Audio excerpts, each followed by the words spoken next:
নমস্কার দর্শক বন্ধুরা, আজ আসুন এবার একটা পাকা আম ধরে গাছ তুলি নেই। এতদিন তো শুধু কাঁচা আম ধরে গাছ তুলি, আজ পাকা আম। এই দেখুন গাছতলা আম পড়েও আছে, এই যে এ নরম হয়ে গেছে। এটা আরও হয়তো 15 দিন গাছে থাকতো। এটা এত তাড়াতাড়ি পাকার কারণ, মানে রং ছাড়াই পাকার কারণ হলো এই গাছটা কয়েকদিন আগে দ্বিতীয়বার শিকড় কাটায়। গাছটা না বাঁচারই কথা, শেষ পর্যন্ত গাছ হয়তো কোনো মতো বাঁচবে, এই আমগুলি সব ঝরে ঝরে যাচ্ছে, নরম হয়ে গেছে। এই কারণে এটা আসলে গাছে পাকা না। আর গাছে পাকলে হলুদ রং হতো, যদিও ছায়ার মধ্যে তবু হলুদ হতো। আসলে গাছটা তুলে নিই। এই গাছে আরও আম আছে, এই যে এই যে এই যে আরও আম সব আছে। এই যে এদিকে আম আছে, এই যে আম সমেত গাছটা তুলবো। সন্ধ্যা কাছি দিয়ে ওই পাশে এই বাঁধগুলি কাটুন।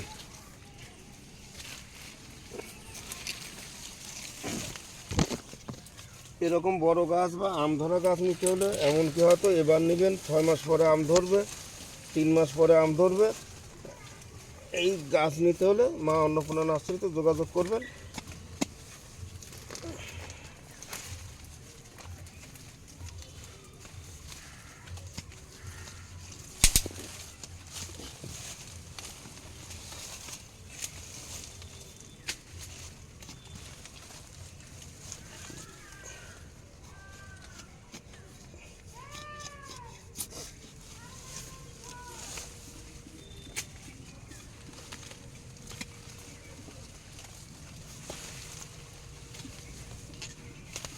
মাটি নরম, খুব নরম তো।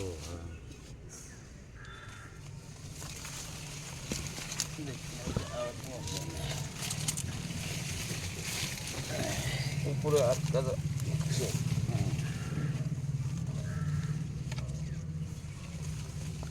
কি হলো, আবার আছে না কিছু? নিচে থাকতে পারছে তো ওই সব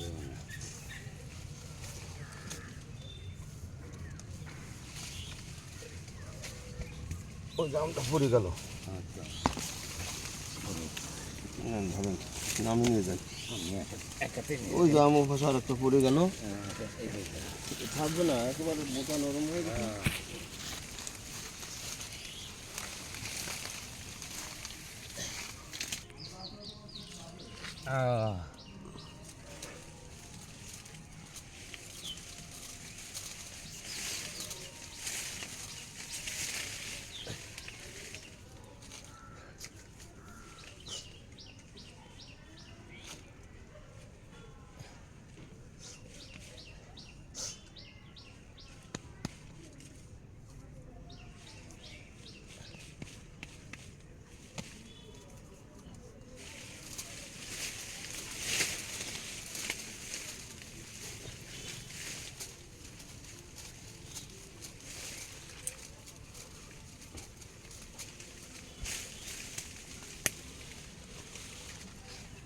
ওই আমের ছবিগুলো